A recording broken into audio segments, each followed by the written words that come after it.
Bapak Ibu dimuliakan Allah Subhanahu wa taala, di dalam Al-Qur'anul Karim Allah Subhanahu wa taala menyebutkan kata ilmu lebih kurang 800 kali.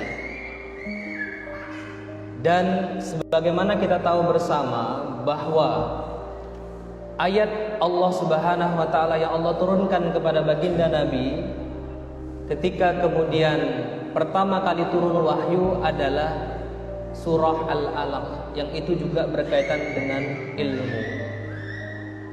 Kata Allah Subhanahu wa taala, a'udzu billahi minasyaitonir rajim, Iqra bismi rabbikal ladzi khalaq.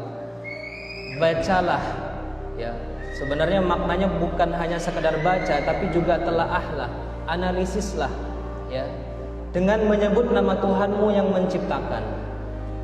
Dan kita bisa melihat bahwa karena ilmu kita kemudian bisa hidup di muka bumi dengan sesuai tuntunan dari Allah dan Rasulnya.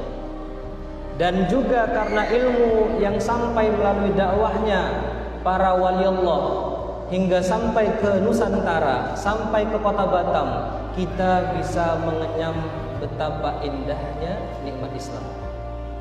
Kalau seandainya tidak ada ilmu ini, maka mungkin ada sebagian kita itu masih nyembah pohon, Pak. Ada sebagian kita itu masih mungkin ya nyembah atau mengikuti perkataan nenek moyang kita dulu. Tapi sebab ilmu kita kemudian berubah. Inilah ya yang mendasari kenapa disebut ilmu itu sebagai landasan perubahan.